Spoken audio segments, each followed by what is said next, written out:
رحلت عن الحياة وقد فجاني ملائكة الإله بلا استئذان وروحي فارقت جسدي بليل وأطفئ لون جسمي والعيون إن الحمد لله والصلاة والسلام على رسول الله أما بعد আখিরাত সিরিজের গত পর্বে আমরা যিকরুল মাউত বা মৃত্যুর স্মরণ নিয়ে আলোচনা করেছিলাম।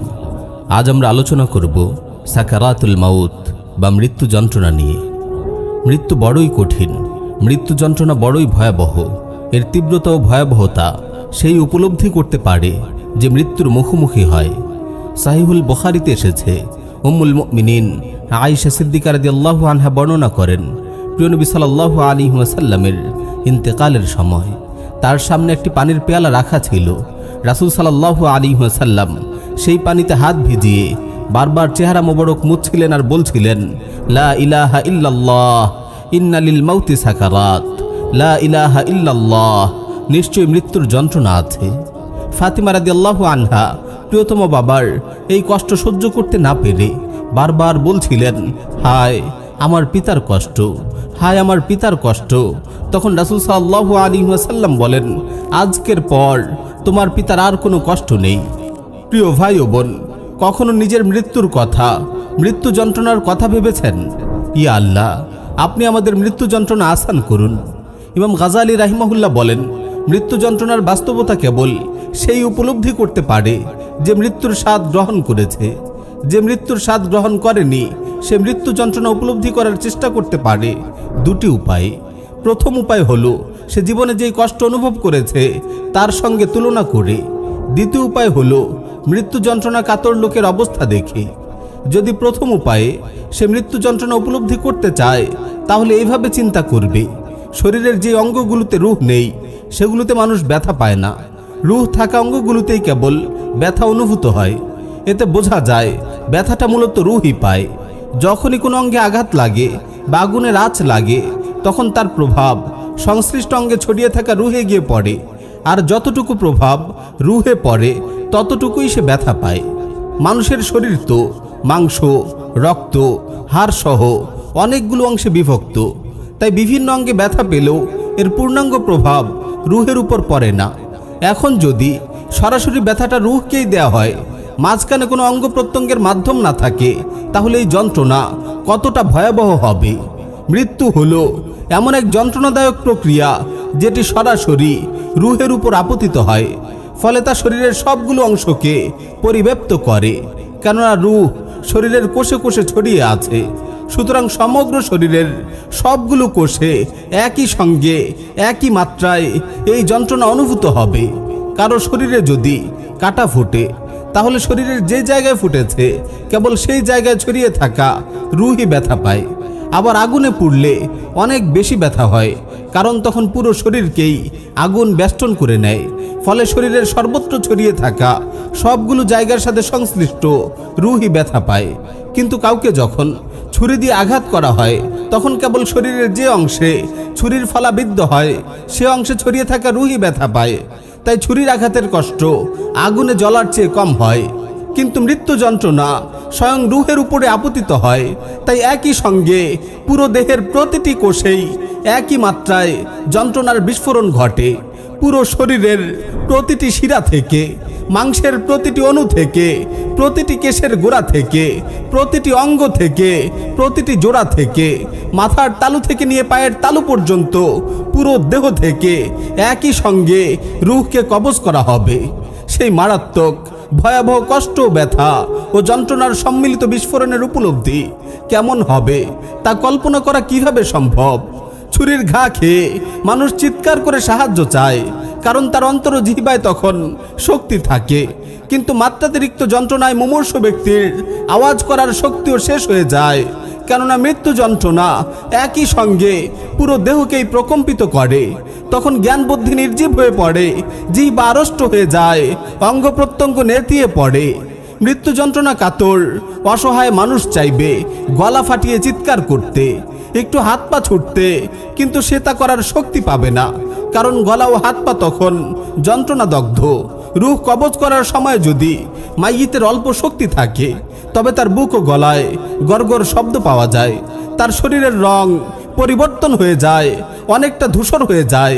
কেমন যেন মনে হয় তার শরীরে মাটির আভাস ফুটে উঠেছে, যেটি দিয়ে তাকে তৈরি করা হয়েছে।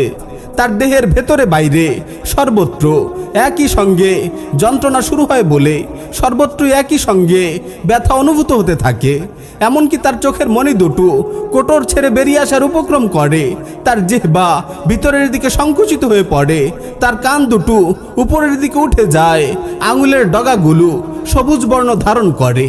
তারপর ধীরে ধীরে তার সবগুলো অঙ্গ নির্জীব হয়ে আসতে থাকে। প্রথমে তার পা জোড়া শীতল হয়ে যায়, তারপর পায়ের গোছাগুলো, তারপর রান, এভাবে ক্রমশ উপরের দিকে আসতে থাকে। প্রতিটি অঙ্গে অনুভূত হয় ক্রমাগত যন্ত্রণা। এভাবে এক সময় তা গলায় পৌঁছে যায়। এই সময় তার দৃষ্টি দুনিয়া ও দুনিয়াবাসী থেকে সরে যায়। এরপর তাওবার দরজা বন্ধ হয়ে যায়। চারদিক থেকে অনুতাপ ও আফসোস তাকে ঘিরে ধরে। ইয়া আল্লাহ, আপনি আমাদের মৃত্যুকে সহজ করে দিন। সাদ্দাদ বিন আউস রাহিমাহুল্লাহ বলেন, দুনিয়া ও আখিরাতে মৃত্যুই মুমিনের জন্য সবচেয়ে কঠিন। এটি করাত দিয়ে চিরার চেয়েও কঠিন, কাঁচি দিয়ে কাটার চেয়েও যন্ত্রণাদায়ক, ফুটন্ত ড্যাগে সিদ্ধ হওয়ার চেয়েও কষ্টকর। যদি মৃত কোনো মানুষকে জীবিত করা হতো আর সে যদি দুনিয়াবাসীকে মৃত্যু যন্ত্রণা কেমন তা জানিয়ে দিত, মানুষ কখনো জীবনে সুখ খুঁজে পেত না এবং ঘুমে স্বাদ অনুভব করত না। আমর বিন আস রাদিয়াল্লাহু আনহু বলতেন, আমি যদি জ্ঞানী বিচক্ষণ কোনো মরণাপন্ন লোককে পেতাম যে আমাকে বলতে পারত মৃত্যু যন্ত্রণা কেমন। আমর বিন আস রাদিয়াল্লাহু আনহু এর মৃত্যু যখন ঘনিয়ে এলো, তাকে বলা হলো, হে আবু আব্দুল্লাহ, আপনি আপনার জীবদ্দশায় বলতেন, আমি যদি জ্ঞানী ও বিচক্ষণ কোনো মুমূর্ষ লোকের দেখা পেতাম যে আমাকে মৃত্যু যন্ত্রণা সম্পর্কে বলতে পারে।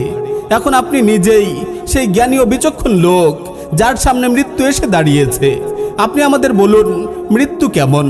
তিনি বললেন, আমার মনে হচ্ছে সবগুলো আসমান জমিনের সঙ্গে লেপ্টে গেছে, আর আসমান ও জমিনের মাঝখানে আমি পিষ্ট হচ্ছি।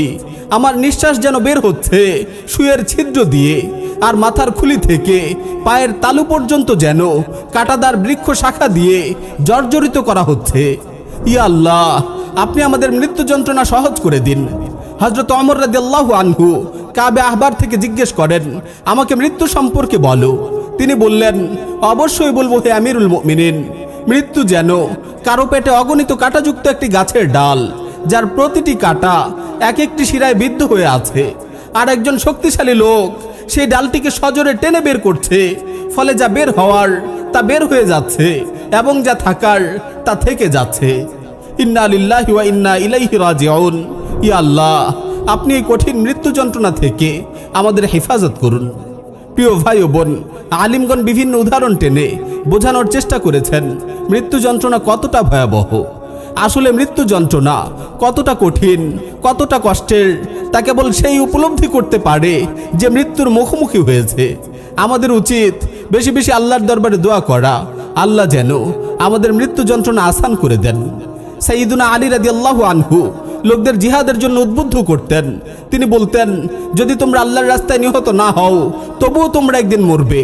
আল্লাহর কসম, হাজারো তরবারির সম্মিলিত আঘাত বিছানায় মৃত্যুর চেয়ে অনেক সহজ। প্রিয় ভাই ও বোন, সবচেয়ে সহজ মৃত্যু হলো জিহাদের ময়দানে। শহীদগণ আল্লাহর রাস্তায় নিহত হওয়ার ব্যথা ততটুকুই অনুভব করে যতটুকু কেউ অনুভব করে চিমটি কাটলে। রাসূল সাল্লাল্লাহু আলাইহি ওয়াসাল্লাম বলেন, মা ইয়াজিদু শাহীদু মিন মাসতিল কাতলি ইল্লা কামা ইয়াজিদু আহাদুকুম মিন মাসতিল কারসা। তোমাদের কাউকে চিমটি কাটলে সে যতটুকু কষ্ট অনুভব করে, শহীদ মৃত্যুর কষ্ট কেবল ততটুকুই অনুভব করে। সুবহানাল্লাহ, সুবহানাল্লাহ। আল্লাহ রাব্বুল আলামিন শাহাদাতের মৃত্যুকে এত সহজ ও সৌভাগ্যময় করেছেন। তাফরিজুল কারব গ্রন্থকার বলেন, আমি ইতিপূর্বে কিছু সাহাবীর আলোচনা পাঠ করার সময় আশ্চর্য হতাম।